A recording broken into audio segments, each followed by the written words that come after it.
Hello, everyone, and welcome back to Unfiltered Vet Discussions. Today it's me and Beth and Kelly, and that's it. You get both of us. Just us. It's just us. Any way you slice it, it's still just us today.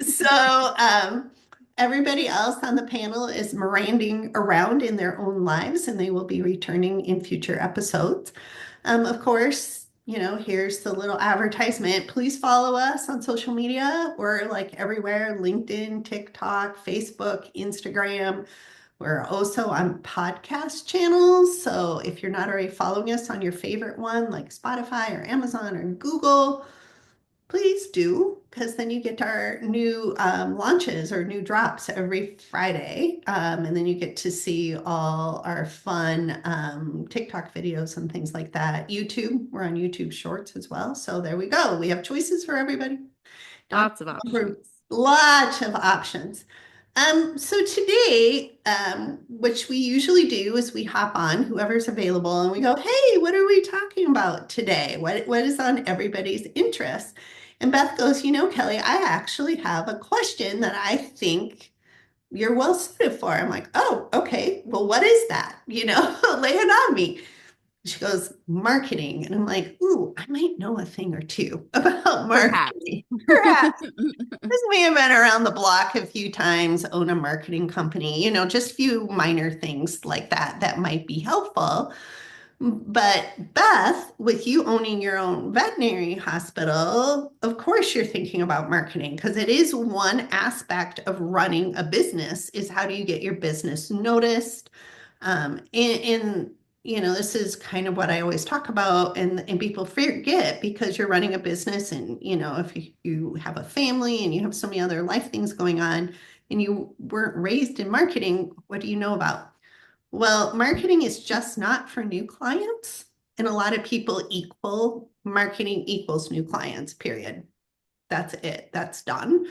Marketing is for new clients. Yes, that is true. But marketing is also in engaging your current client base, right? Like, what is that out there? Marketing also is keeping the internet happy because the internet is one of your demographics. If you don't make Google happy or Facebook happy or Instagram or any of the platforms you're on, you don't exist, period. So then you Mhm. can't make your future and current client, pet owners happy. You just can't because you can't be seen. So, I talk about that and put that in there. And then also marketing, which drives veterinarians absolutely up the wall, is constantly changing, like on a minute by minute basis. So, like, how in the world do you keep up with that? Right. And I'm sure you're thinking that, Beth. So, what were you thinking along those lines, not along those lines when you were ruminating about this subject? Yeah, I mean that's kind of in a nutshell some of my thoughts on it. And our practice specifically, we grew very rapidly and kind of got to a point where we've just been trying to sustain. So for the last at least 4 or 5 years, our goal has been more of an marketing to our existing clients, like to try to help either educate them or increase use of certain services or improve compliance, things like that. Like that's definitely been more our goal than gathering new clients because we really haven't taken new clients in the last 2 to 3 years. We just can't. So we'll like, yeah, so we'll like open up and take new clients for like 2 months here, 2 months there, to try to help keep our schedule full. But we have a waiting list because we just can't keep up with it and provide the service we want. So our marketing has definitely been more targeted to existing clients and trying to improve compliance and educate them and stuff like that, and kind of using that to drive also building trust and relationships with them. So that's why I was like, well, hey, Kelly is a great person to talk about Yeah. tactics or strategies in that realm or things that you've seen that have been successful that you think are a good way for veterinarians to do that. Right. And I have some questions. Okay. Okay. That were just popping up in my head. So you have a strong base of current clients. Like you said, you have a waiting list, which is like every veterinarian would love to have. that problem or that opportunity, depending on how you look at it, right? Yeah. Where do you market now? Do you like have a website? hmm Yes. So we have a website, we have a Facebook and an Instagram. Mhm. Um, and then we do newsletters. We use Vet to Pet. So we'll do newsletters to our existing clients and we'll do like some targeted marketing with those, which is pretty cool because you can put parameters in like only send this to patients over the age of 7 or only send this to our feline owners, things like that. But that's really it. You know, we kind of have stuck to those sort of limited, very simple areas. Yeah. And do you know the age of your demographic, like your primary age demographic in your hospital? Yeah, I would say we're probably in the like,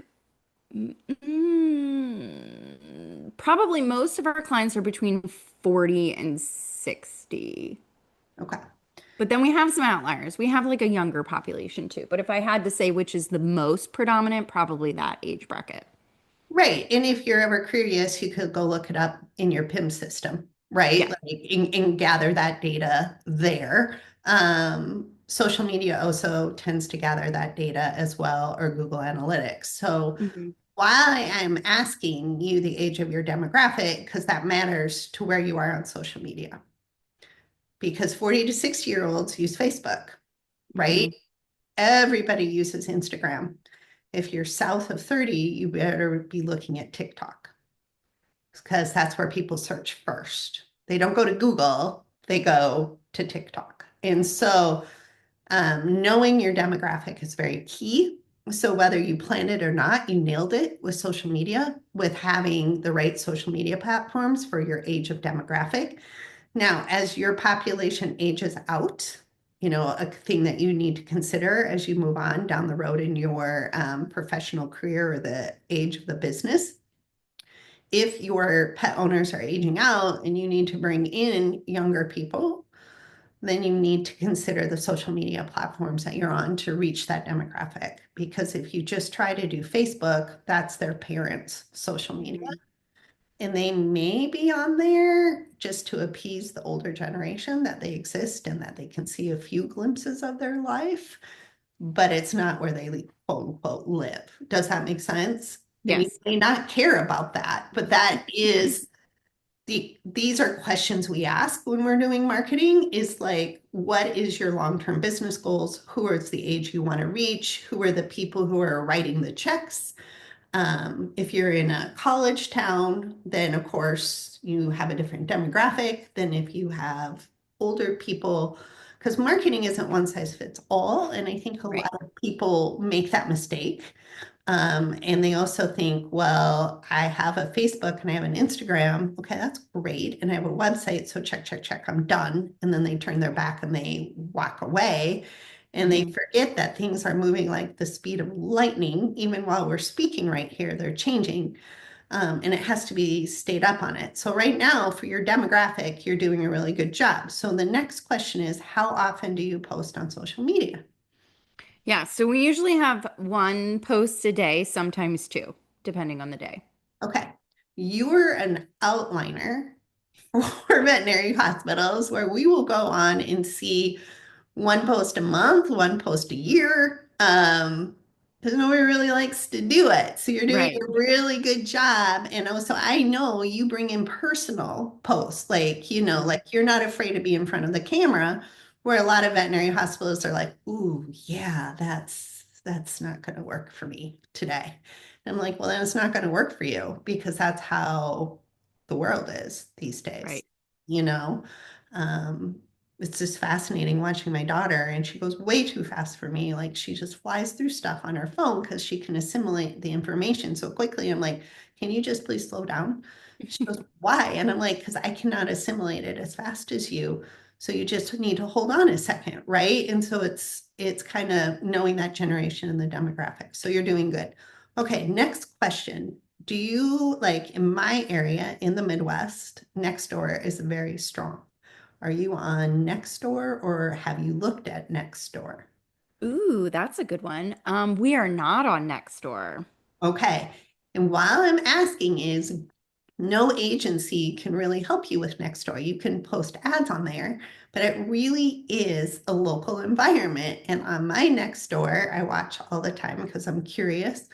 So a lot of people say, who's a good vet? Who should I go to? Or I just went to this veterinary hospital and these five things happened. And then, literally 100 comments come on, or I found a dog, where should I take it? Or, all these sort of questions. And if you're not part of the local community and chatter, you're missing out. So on Yeah. Nextdoor, you can create a profile on there as a business and then assign it to one person just by an email address. That may be you, it may be a staff member where they just look at it every day or get notifications. So they're aware of when those conversations are happening so that you can be a part of them, right? Or I found this bird, what do I do? You can hop in and say, well, here's the Wildlife Rescue Center. Please call them. They can help you out. Yeah. Those sort of things are very helpful to be seen as a community player in your area. Yeah, that's a great suggestion. I have not thought of that. I mean, I like personally, I have a Nextdoor account, but I don't have one for the business. So that's definitely something we can do for Yeah. sure. Yeah, because part of, the wonderful thing about a veterinary hospital is you are part of the community. Hmm. And I see a massive disconnect there a lot of times because a lot of veterinarians don't engage with the community to the level or the extent that they could to Yeah. become really part of the community and seen that way and have a lot of good feels around it, right? Because you're improving the lives of the citizens in your area by taking care of their animals. And that's a really cool thing to do, Mhm. Yeah. right? So Nextdoor allows that to be managed with that, which brings up some of my other suggestions, because just knowing kind of who you are and getting to be part of your life just a little bit here on the panel. Some really cool marketing things that veterinary hospitals can do, and they don't like to do because they tend to be introverts, so they don't go and do these things because it's just no-go land for them is to engage more with the community. Um, so, like being part of the local parade. Hmm. And if you're trying to engage your pet owners, right? Say you get a free t-shirt with our name on it or some fun saying or whatever, bring the dogs and you only ask the really sociable ones. You don't want the ones that don't Right. crowds or like choose wisely, right? Like Right. there's some who will love everybody, and then there's some that this is not the best environment for the animal to Mhm. be in. And you walk in the parade and you hand out dog treats, Yeah. little dog treats along the way. And it just is like, oh, look, there's my dog. Oh, look, I'm part of it. It's just this Mhm. good feel about being part of the community. And your current pet owners get a kick out of it too, right? You can get the dogs bandanas that say, about your hospital. Some in Midwest, a lot of the parades are followed by a community event, and there's vendor booths there. Mhm. You can do free ear checks and nail trims, especially if your practice information system is on the cloud. You bring an iPad and you can just say hello to people Mhm. and connect with them and say, I'm sorry, but we have a waiting list, but we're happy just to be part of the community. If you Mhm. are taking animals, this would be a good way to get your name out there, both of them, right? But it's a connecting piece for you, which is really cool because I see chiropractors all the time at parades. Mhm.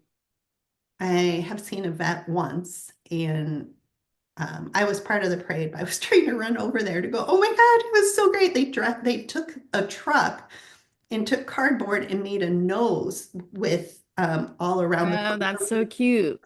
and then put big ears on it. And then That's adorable. they took a dog house on a trailer behind it, and then everybody was walking their dogs. It was adorable. It was That is just really adorable. so cute. Yeah, we've actually done quite a few parades, which I guess just in this realm it'll make sense because of my dog rescue. So like my dog rescue by far has been our number one community builder because it's associated with the practice. So when the rescue attends a lot of local like vendor events or walks in the parade or whatever, it's always Harley's Haven and Penridge Animal Hospital. So it's like kind of an added bonus for the hospital because we're very well known in the community because of the dog rescue. So even though they're two separate things, it has built us like a really nice base and exactly what you're talking about. Like I have seen it work very, very well. And even like speaking at schools, like just last week, I took my one dog and talked at an elementary school because they raised money for the rescue, but I talked about being a vet a little bit. Stuff like that definitely is something we keep doing, which I think a lot of people don't do because they I are don't. nervous Yeah. about like going out in public or being in front of people or being in front of the camera. But like veterinarians are genuinely like such kind, good people for the most part. Can't speak for every single one, but Right, I feel right. like, but a lot of them are introverted, so they're like, I don't want to be I in don't front of wanna. the camera. No. And then they They make a weird should. face, right? Like, ooh, like why would I do that? And I'm I like, know. yeah, that is so cool. And you see the value out of it, Yeah, definitely. We've right? seen it such a return from that. And like a lot of our dogs that get adopted, the people end up staying as clients. So that's sort of, even though we're not technically taking new clients because they're already patients, like we'll allow those people to keep using Right. us. So it's been like our number one driver of new clients ever since we've been open. Which is so cool. Yeah. And it's not that hard, right? For everybody Mm-mm. who's listening, you didn't have to slave away for years to make the parade or going into a school happen, right? And Mm-mm. if they don't have a rescue, I would suggest you still go into the schools and talk about how to approach a dog and how to hold a cat to the Mhm. younger people, right? And then make sure on the in the take home folder that your information is there with talking about what we talked about today and put your name on it and brand it and everything, because then that is name recognition. And if the people who are listening who are wanting more pets that it to be seen, that's a really great way.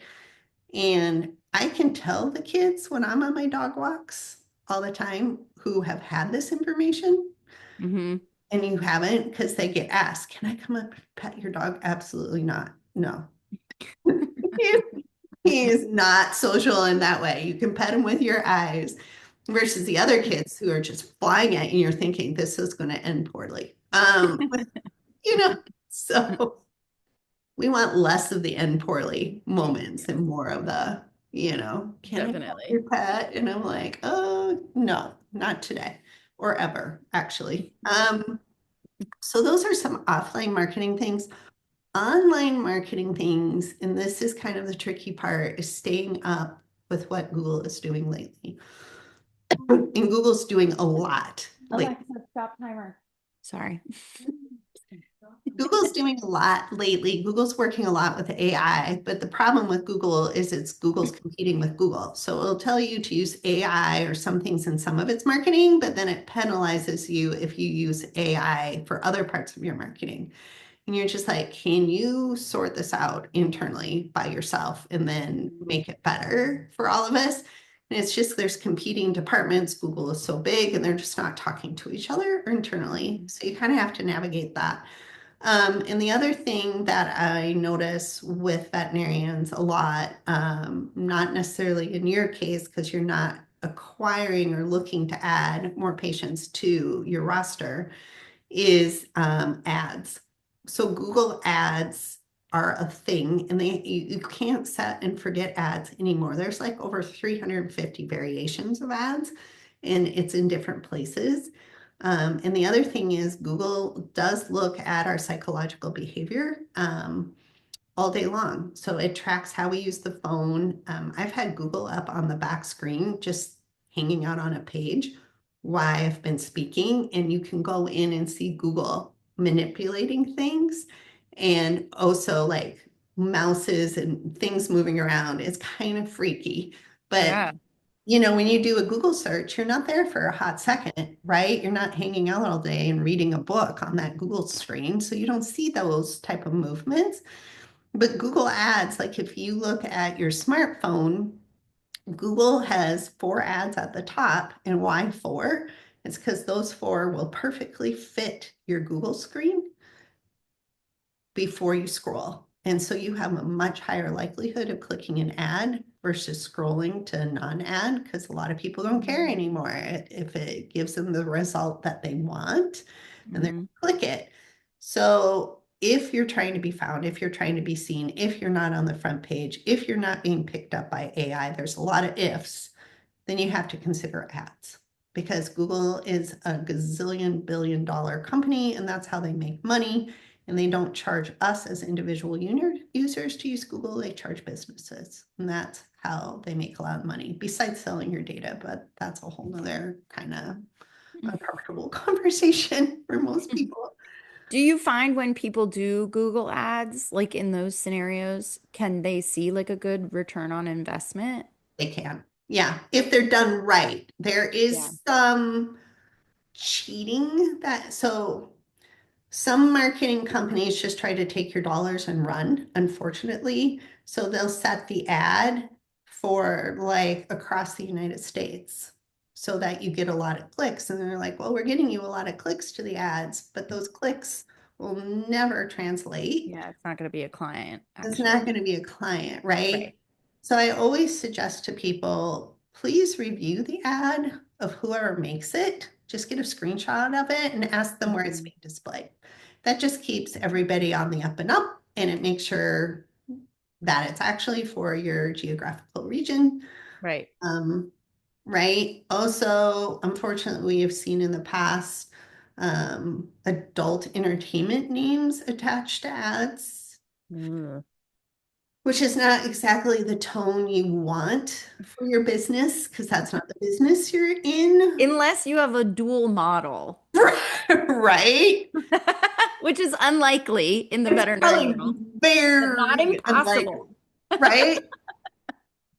Right. Unless you're one of those people, you probably don't want certain verbiage attached to it.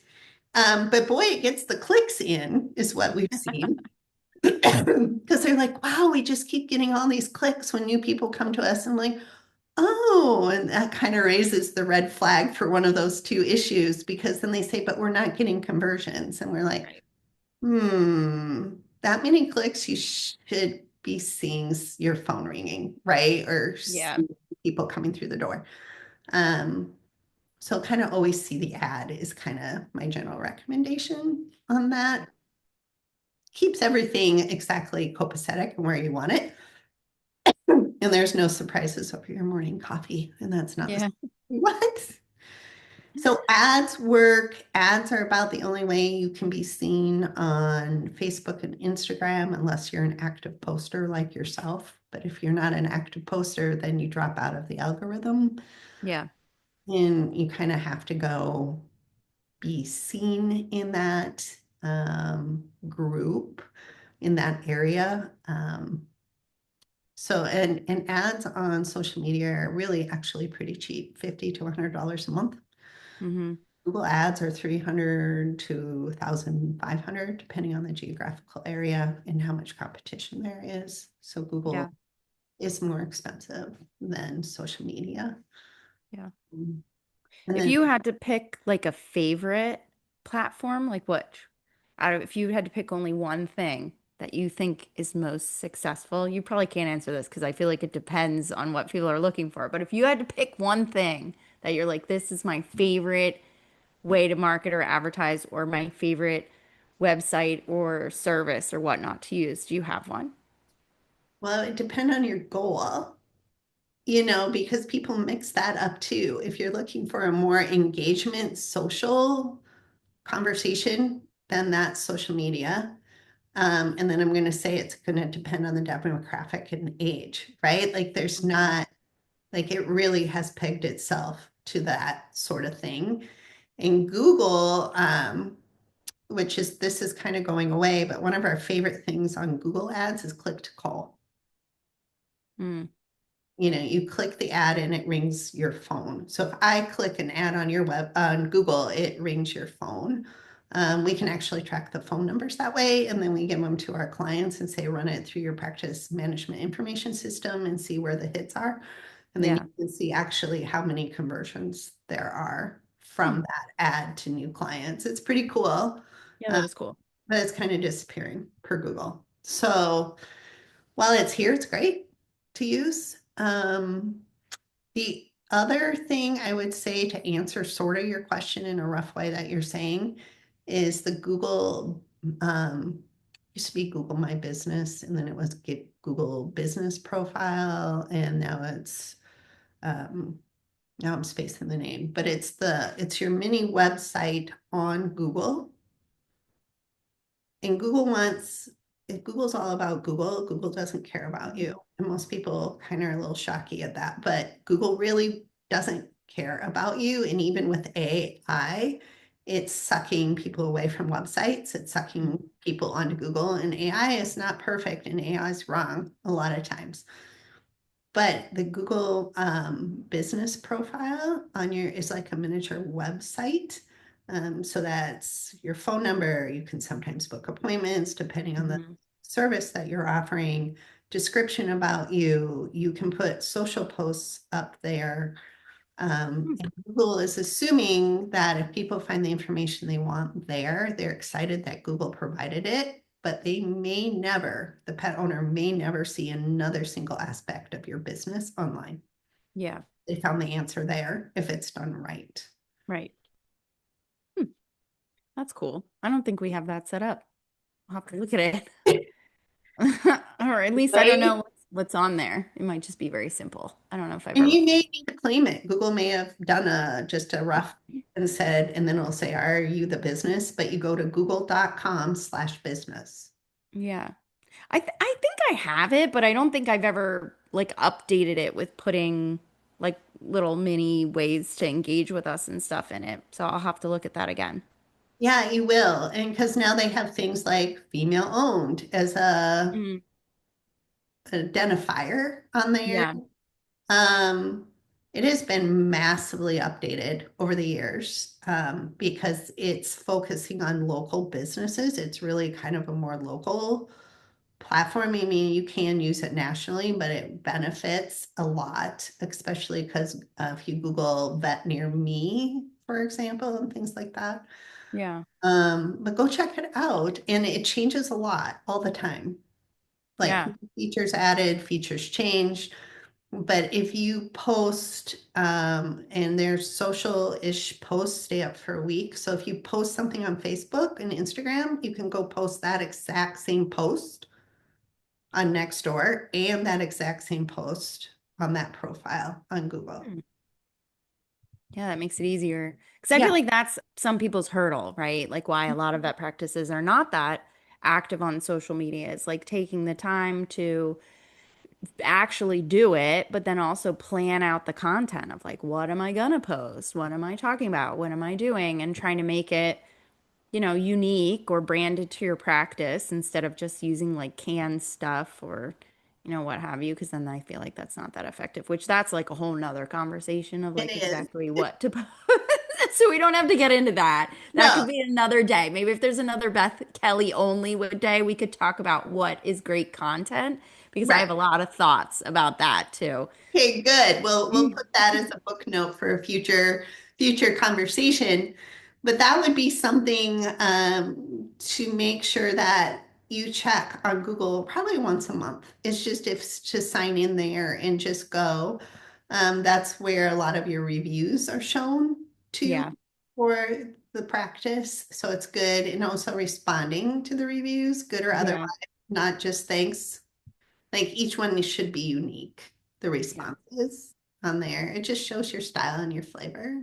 Yeah, I respond to ours, which we have a lot. So I have to go back and I haven't done it in a couple months, but I do try to go on there and like respond to a bunch of them. But that's a good idea to check it every month. I should probably like make that a mental note to do Yeah, once a just month. put it on the calendar, right? And check it. For people who are looking for more patients, people will go check out your reviews and they will check out how you respond to the reviews because what Hmm. they're thinking is they'll treat me this way. Yep. Yeah, agreed.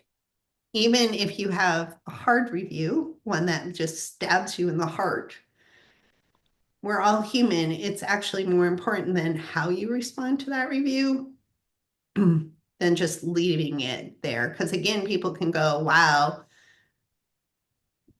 I can see the interaction, I can see how they respond. And if I had a similar situation, I'd want them to respond to me this way and we just work it out. And I feel like they've got my back, right? So it's a Yeah. very important thing and to try to do it within a week Yeah. Yeah. Fair.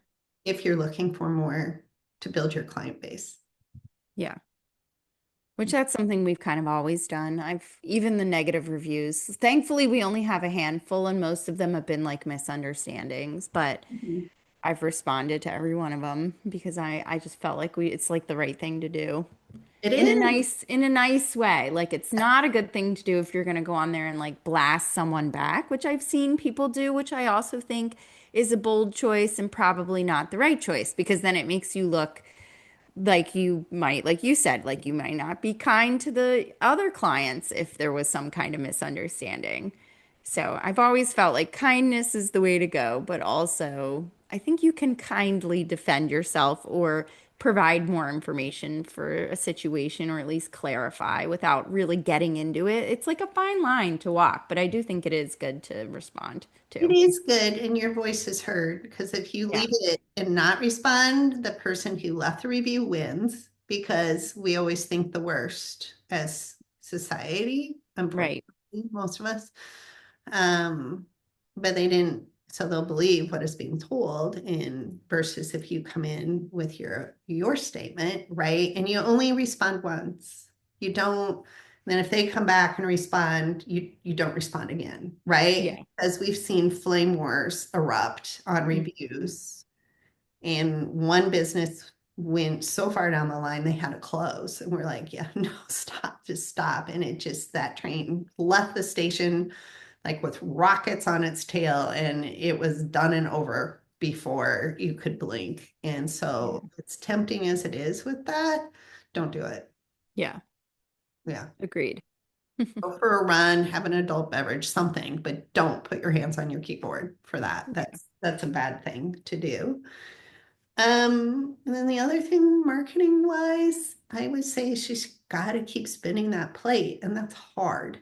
It sounds like Mm. you do with your social media, right? Or somebody on your team does, and you're keeping that plate. And so you are right, generating content's hard, and like we can talk about that. It's not easy. It's easy to do once, and Yeah. everybody's like, "Wow, that's great," or the thing we hear a lot is, well, so and so on the team is on their phone all the time. So of course they can handle our social media. And I'm like, well, personal and business is it's a Yeah, it's different. different thought process, right? Yeah, It's just because employee number one is on their phone all their time or engaged in social media doesn't mean they're the right choice to manage the business social media. right, right.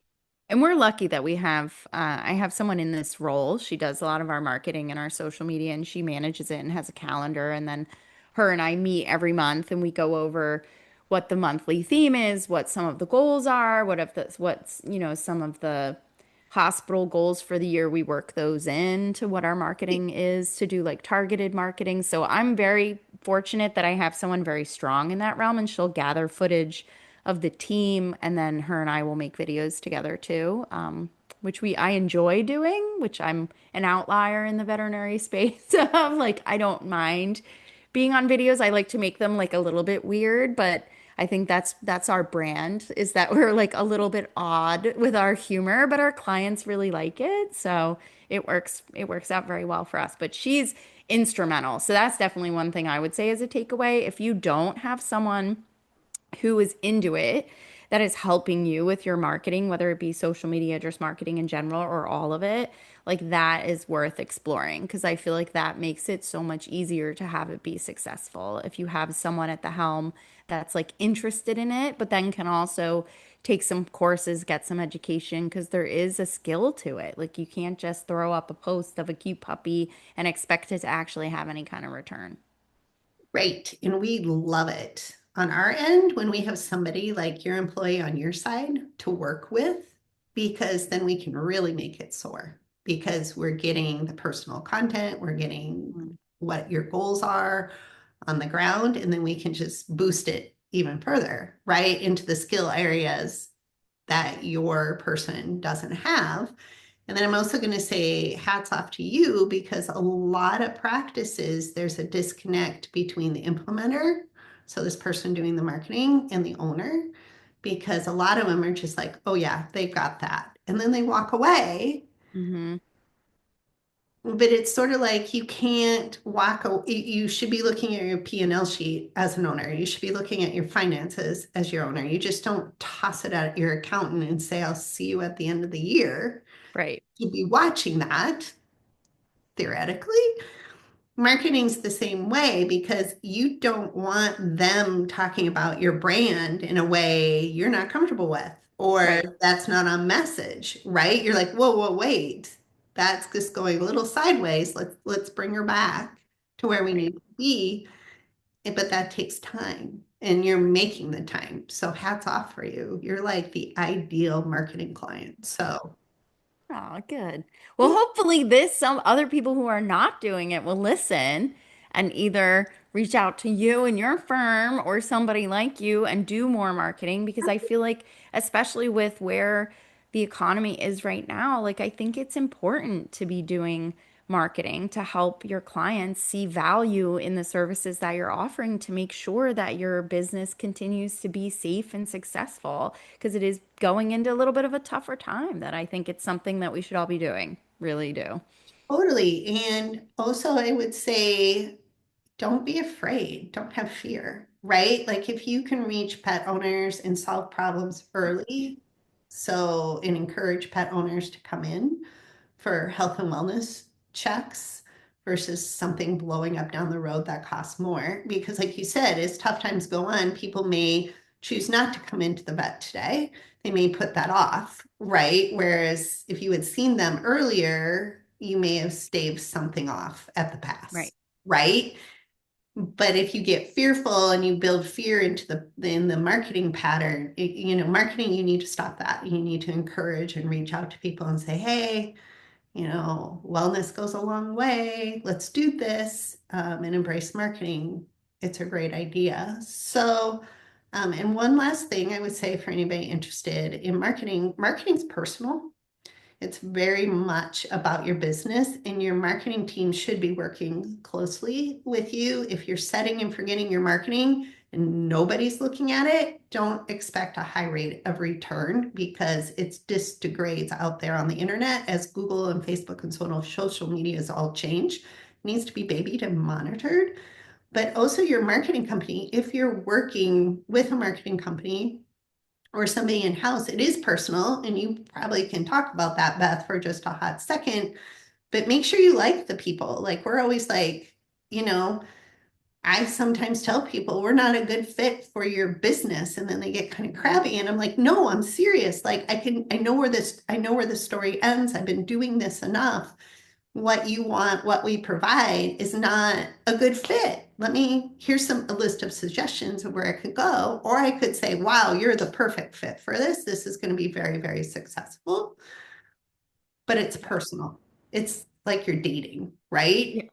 Yeah, agreed. And I think that, one of the things that we just kind of accidentally did from the very beginning is we're extremely authentic. And I think it is a lot easier for your marketing to be successful, whether you're working with a marketing company or you're doing it yourself, if that you have a good connection and that you're being authentic to like what you're like as a person. Because if you're trying to be something you're not going to attract the right people and you're not going to keep the right clients because they're not going to match with what type of services and type of hospital you are. So whether you're, the mom and pop place that just wants to serve your local community and stay nice and small but have really good connections, like that's what you should be marketing. Or if you're a state-of-the-art practice that has all of the newest technology and advances in medicine and state-of-the-art surgery and specialists, that's what you should be marketing. And then everything in between. Like I think that that's something that sometimes people miss the mark a little bit of either